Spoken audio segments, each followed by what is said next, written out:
देखिए अब tension member समझते हैं। तो टेंशन मेंबर में हमको वो टेंशन मेंबर पढ़ना है जिस पर मेरा क्या लगा हो, अक्षीय भार लगा हो। किस टेंशन मेंबर को हम स्टडी करेंगे, जिस पे अक्षीय भार लगा हो। तो हम सबसे पहले समझते हैं, क्या समझेंगे कि एक्सियली लोडेड टेंशन मेंबर किसे कहते हैं, यानी अक्षीय भारित तनन अवयव। देखिए axially loaded tension member Hindi क्या होगा आपका, अक्षीय भारित तनन अवयव। तो समझते हैं, इसको हम पहले से क्या किए, इस पर लिख दिए हैं। लिखने से क्या होगा, आपका टाइम बचेगा, नहीं तो वीडियो क्या हो जा रहा है, काफ़ी लंबा हो जा रहा है। तो क्या है आपका axially loaded tension member.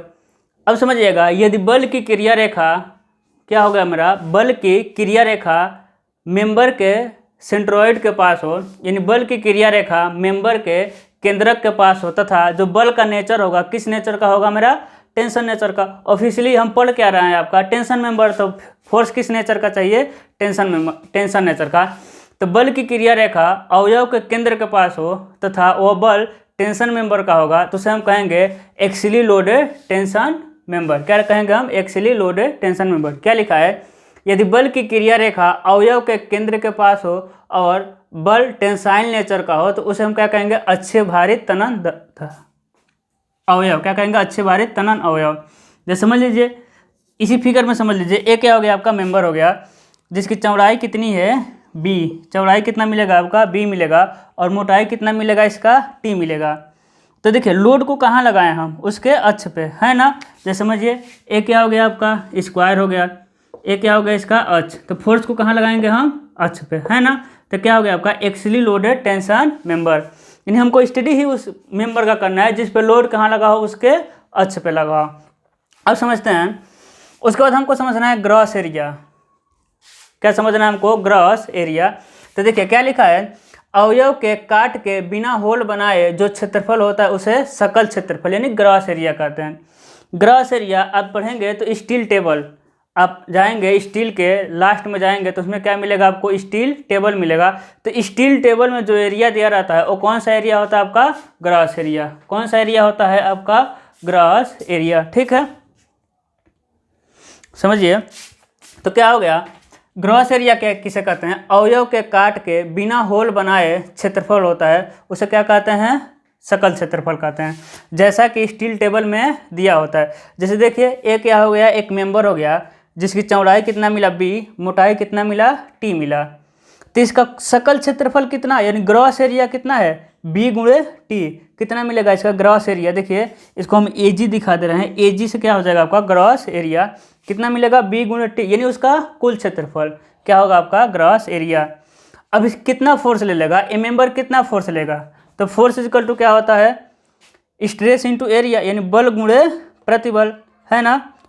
Force बल बराबर प्रतिबल गुणे क्षेत्रफल। फोर्स क्या होता है आपका, स्ट्रेस इंटू एरिया होता है। तो कितना बल लेगा, प्रतिबल गुणे क्षेत्रफल। हम ग्रॉस एरिया की बात कर रहे हैं तो कौन सा क्षेत्रफल हो जाएगा आपका, ग्रॉस क्षेत्रफल। और टेंशन मेंबर की बात कर रहे हैं तो कौन सी क्षेत्रफल प्रतिबल हो जाएगा आपका, तनन प्रतिबल। तो बल बराबर प्रतिबल गुणे क्षेत्रफल। हम ग्रॉस एरिया की बात कर रहे हैं तो gross area of the section B गुणे टी, और हम टेंशन मेंबर की बात कर रहे हैं तो कौन सा प्रतिबल, एलाउएबल स्ट्रेस इन एक्सियल टेंशन। एलाउएबल मतलब अनुगेय प्रतिबल, अक्षीय तनन अनुगेय प्रतिबल। अगला हमको क्या समझना है, नेट एरिया। अब देखिए हम ग्रॉस एरिया क्यों पढ़ रहे हैं भाई, अब वेल्ड करेंगे, जब हम वेल्ड करेंगे किसी भी मेंबर का, तो वेल्डिंग में क्या करना है हमको, होल तो बनाना नहीं है, तो वहाँ हमको किसको देखना पड़ेगा, ग्रॉस एरिया का। लेकिन जब हम टेंशन मेंबर बनाएंगे तो हमको वेल्ड न करके हम क्या कर देंगे, रिवेटिंग करेंगे। तो रिवेटिंग के लिए क्या करना पड़ेगा, आपको होल बनाना पड़ेगा। रिवेटिंग के लिए क्या करेंगे, हम होल बनाएंगे, तो उस होल को एरिया को क्या करेंगे, हम डिडक्ट यानी घटाएंगे, तो उसे हम कहेंगे नेट एरिया। यानी अवयव के अनुप्रस्थ काट में छिद्र बनाने के बाद जो बचा हुआ अनुप्रस्थ काट का क्षेत्रफल नेट एरिया कहलाता है। यानी देखिए एक क्या था आपका मेंबर था, कौन सा मेंबर, यही मेंबर जिसकी चौड़ाई कितनी है मेरा बी, चौड़ाई कितना है बी, और मोटाई कितना मिल जाएगा आपको स्मॉल टी। हम कहते हैं इस मेंबर का एरिया कितना मिलेगा, तो आप क्या कहेंगे एरिया यानी नेट एरिया, ए नेट कितना कहेंगे कि बी गुणे टी। ग्रॉस एरिया में से हम किसको घटा दें, होल का एरिया। मान लेते हैं होल का डाया कितना है डी, तो डी गुणे टी क्या करेंगे हम घटा देंगे, तो नेट एरिया कितना मिल जाएगा, ए नेट कितना मिलेगा बी माइनस डी इंटू क्या मिल जाएगा टी, टी को क्या ले लेंगे कॉमन, तो यही हो जाएगा आपका नेट एरिया। ठीक है ना। नेट एरिया क्या है, होल बनाने के बाद जो क्षेत्रफल बाकी बचता है उसे कहते हैं हम नेट एरिया। जैसे देखिए इसका टोटल ग्रॉस एरिया कितना है बी गुणे टी, जबकि इसका हम कौन सा एरिया कम करेंगे जो होल बनाए, होल का एरिया क्या मिलेगा आपका डी गुणे टी, तो बचेगा आपका net area B minus D into T. अब समझिए तो ए एन मतलब क्या हो गया नेट, हम इसको नेट ही लिख दे रहे हैं, ए नेट क्या मिल जाएगा आपका, ए नेट क्या मिल जाएगा, या फिर ए एन ही रहने दे रहे हैं, ए एन कितना मिलेगा, ग्रॉस एरिया यानी A G minus A H यानी एरिया ऑफ होल, है ना। देखिए नेट एरिया यानी gross area A G minus area of क्या मिल जाएगा आपका होल, तब हम क्या निकालिए इसका नेट एरिया, तो नेट एरिया हम निकालिए तो ये कितना फोर्स लेगा, तो जितना एरिया रहेगा उसमें हम प्रतिबल से क्या करेंगे गुणा करेंगे, तो इसका एरिया कितना है, देखिए कितना लोड लेगा है भाई, बल बराबर प्रतिबल गुणे क्षेत्रफल, तो प्रतिबल हम तनन की बात करें तभी भी तनन प्रतिबल ही है, क्षेत्रफल कौन सा क्षेत्रफल हम लेंगे अब नेट एरिया लेंगे, यानी जो बचा है क्षेत्रफल, तो ये हो जाएगा आपका नेट एरिया। अभी हम क्या समझे, 3 टॉपिक समझे, क्या समझे हैं कि एक्सियली लोडेड टेंशन मेंबर किसे कहते हैं, तो ऐसा मेंबर जिसपे लोड अवयव के केंद्र पे लगा हो तथा लोड का नेचर क्या हो आपका टेंसाइल नेचर का हो, तो उसे क्या कहेंगे हम एक्सियली लोडेड टेंशन मेंबर। दूसरा हम क्या पढ़े हैं ग्रॉस एरिया, यानी मेंबर में बिना होल बनाए जो उसका क्षेत्रफल होगा उसे हम कहेंगे ग्रॉस एरिया, यानी जो स्टील टेबल में किसी भी एंगल, स्टील टेबल में आपका एंगल का एरिया मिलेगा, स्टील टेबल में आपका टी सेक्शन का एरिया मिलेगा, स्टील टेबल में आपका चैनल सेक्शन का एरिया मिलेगा, और सब कौन सा एरिया मेरा होगा ग्रॉस एरिया। इस बात को याद रखिएगा, कौन सा एरिया दिया रहेगा स्टील टेबल में आपका ग्रॉस एरिया। उसके बाद हम अगला पढ़े हैं आपका नेट एरिया, यानी मेंबर में होल बनाने के बाद जो बाकी एरिया बचेगा उसे हम कहेंगे नेट एरिया, यानी बीटी में से यानी ग्रॉस एरिया में से होल का एरिया क्या करेंगे कम करेंगे। लेकिन इससे इंपॉर्टेंट अगला टॉपिक मेरा है net effective area. Gross area यानी समझिएगा नेट एरिया कितना लोड ले रहा था, पी गुणे कितना ले रहा था ए एन गुणे सिग्मा ए टी, हमको इसी को समझना है नेट इफेक्टिव एरिया। क्या समझना है आपको नेट इफेक्टिव एरिया। अब इसको मिटा सकते हैं, ठीक है, या फिर समझ लीजिए आप अभी मिटाएंगे। जब तनन अवयव को घसेट प्लेट के साथ जोड़ा जाता है, हम आपको क्या बताएं घसेट प्लेट, घसेट प्लेट क्या होता है, घसेट प्लेट की न लंबाई दिया रहेगा, घसेट प्लेट का न ही चौड़ाई दिया रहेगा, घसेट प्लेट का क्या मिलेगा सिर्फ मोटाई मिलेगा, है ना। घसेट प्लेट वर्क क्या करता है मेंबर को जोड़ने का काम करता है, अभी हम बता देंगे, या फिर समझ लीजिए घसेट प्लेट क्या होता है। जैसे एक चपटी पत्ती है, इसको जोड़ना है, ठीक है, समझ लेते हैं, इसको चपटी पत्ती को जोड़ना है, फिर किसको इधर से भी एक चपटी पत्ती आ गया जोड़ना है, इधर से भी एक चपटी पत्ती आ गया जोड़ना है। अब होल कहाँ बनाएंगे, है ना, किस पत्ती में होल बनाएंगे, होल बनाते बनाते या फिर और भी मेंबर आ सकता है, कितना भी मेंबर आ सकता है, यहाँ जिस पत्ती में भी होल बनाएंगे वहाँ मेंबर क्या हो जाएगा कमज़ोर हो जाएगा, है ना, मेंबर क्या हो जाएगा आपका कमज़ोर हो जाएगा। तो मेंबर को कनेक्ट करने के लिए सबसे पहले हम क्या करेंगे समझिएगा, जहाँ हमको जोड़ना रहेगा ना वहाँ बिना साइज़ का, है ना, इसका कोई शेप और साइज़ नहीं होता है, क्या रख देंगे हम घसेट प्लेट। अब समझिए एक पतली पत्ती हो गई, अब देखिए इस मेंबर को लाके हम जोड़ देंगे, यहाँ होल बना देंगे, इस मेंबर को लाकर यहाँ जोड़ देंगे, क्या बना दिए होल बना दिए, इस मेंबर को लाकर हम कहाँ जोड़ दिए यहाँ, इस मेंबर को लाकर हम कहाँ जोड़ देंगे यहाँ जोड़ देंगे। तो नीचे वाला एरिया क्या हो गया आपका घसेट प्लेट, यानी मेंबर को कनेक्ट करने का काम करता है ताकि मेंबर क्या हो आपका ज्वाइंट पे कमज़ोर ना हो।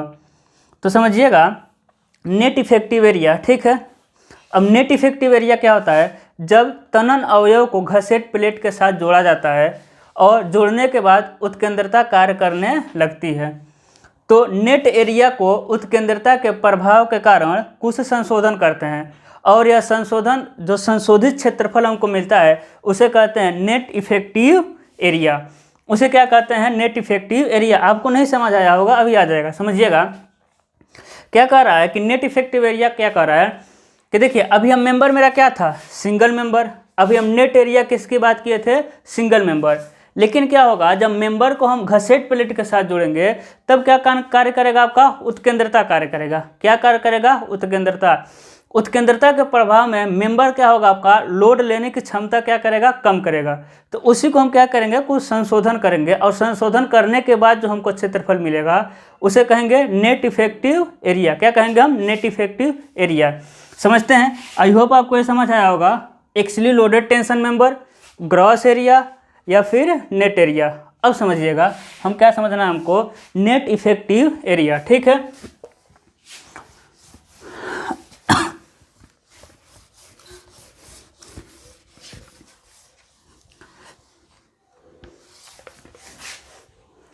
और समझिए, अब देखिए ए हो गया मेरा, समझिएगा फिगर बनाए हैं वहाँ, समझिए।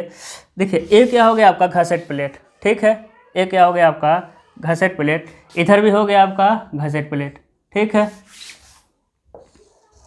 ये क्या बताए थे, घसेट प्लेट का कोई शेप और साइज नहीं होता, इसकी बस मोटाई देगा। अब समझिए इस पर हम क्या जोड़ रहे हैं, एंगल। क्या जोड़ रहे हैं हम, एंगल जोड़ रहे हैं। देखिए हम क्या जोड़ दिए इस पर, एंगल। पिछले वीडियो में बताए होंगे तो आपका समझ आया होगा एंगल जुड़ा कैसे है, समझा देते हैं आपको, समझिएगा। समझिए एंगल कैसे जुड़ा है,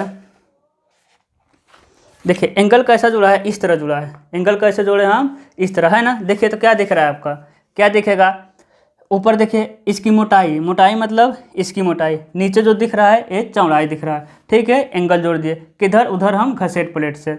घसेट प्लेट कैसे लगा है समझ लीजिए, देखिए यहाँ कैसे लगा दिए हम, घसेट प्लेट, है ना। बिना साइज का क्या लगा दिए, घसेट प्लेट और एंगल को क्या कर दिए हम, जोड़ दिए। सामने से ऐसा ही दिखेगा। ठीक है, इधर भी हम लगा देंगे और इसी तरह क्या कर देंगे, हम जोड़ देंगे। तो ये हो जाएगा आपका घसेट प्लेट का आपका फ्रंट व्यू। क्या मिल जाएगा आपका, फ्रंट व्यू। और समझिएगा इस फ्रंट व्यू का क्या कर रहे हैं हम ना, सेक्शन कर रहे हैं। समझिए फ्रंट व्यू का हम क्या बना रहे हैं, सेक्शन, यहाँ फर्स्ट और फर्स्ट पे। ठीक है, यहाँ का सेक्शन आपको कैसे दिखेगा, यानी साइड व्यू से देखेंगे। समझिएगा साइड व्यू से देखेंगे क्या दिखाई देगा,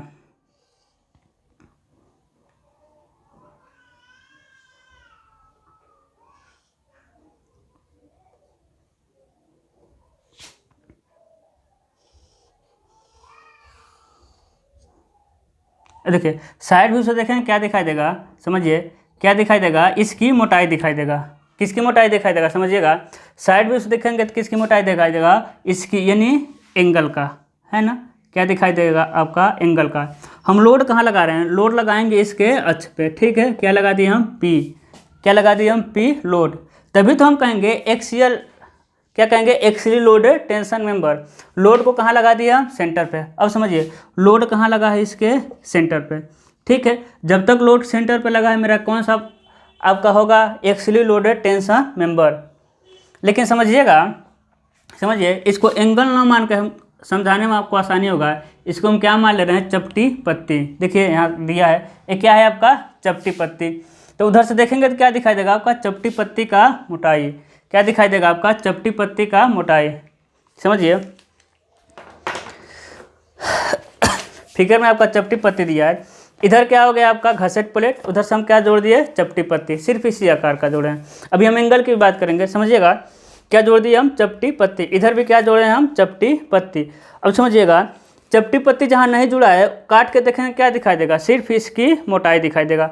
अभी लोड कहाँ लगा है, इसके बीच में लगा है। समझिए उसके बाद समझते हैं, ये तो सेक्शन फर्स्ट है, क्या दिया आपका, सेक्शन, सेक्शन आपका फर्स्ट। ठीक है, हमको क्या बनाना है, सेक्शन सेकेंड। यानी जैसे हम बात करेंगे कहाँ का,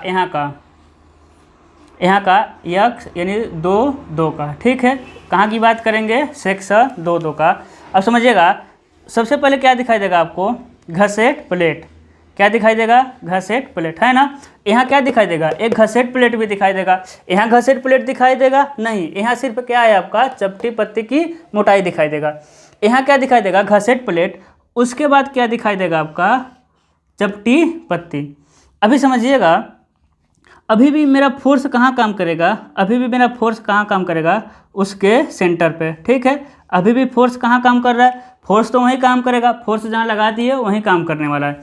लेकिन समझिएगा जो सेक्शन फर्स्ट है, जो सेक्शन फर्स्ट था उसमें क्या था आपका, कि इसका सेंटर देखिए इसके अक्ष पे ही काम कर रहा था, इस मेंबर के हम बड़ा बना देते हैं, यहाँ का सेक्शन क्या बनेगा, ये देखिए बन गया, इसके अक्ष पे ही लोड काम कर रहा था, ठीक है, हम अक्ष पे ही लगाए थे, लोड कहाँ काम कर रहा था, सी पर। इस मेंबर का गुरुत्व केंद्र भी कहाँ है, सी ही है, काम भी कहाँ कर रहा है आपका, सी पर, लोड भी कहाँ लग रहा है, सी पर। लेकिन यहाँ समझिएगा लोड अभी भी कहाँ लग रहा है, सी पर ही लग रहा है। इसको भी बड़ा बनाते हैं। सबसे पहले हम क्या बनाएंगे आपका, सबसे पहले घसेट प्लेट, सबसे पहले क्या बना दिए, घसेट प्लेट, उसके बाद क्या बना दिए हम, मेंबर, ठीक है। लोड अभी भी कहाँ काम कर रहा है, लोड काम कर रहा है अभी भी सी पर, लेकिन इसका गुरुत्व केंद्र तो यही था, लेकिन क्या इसका गुरुत्व केंद्र सी पर है, नहीं होगा, है ना, इसका गुरुत्व केंद्र सी पर तो होगा नहीं, क्योंकि घसेट प्लेट के लगने से इसका एरिया क्या हो गया, बदलेगा, जैसे एरिया बदलेगा उसका गुरुत्व केंद्र क्या हो जाएगा, बदल जाएगा। यानी इस क्रॉस सेक्शन का गुरुत्व केंद्र सी पर नहीं होगा, जबकि इसका गुरुत्व केंद्र सी पर होगा।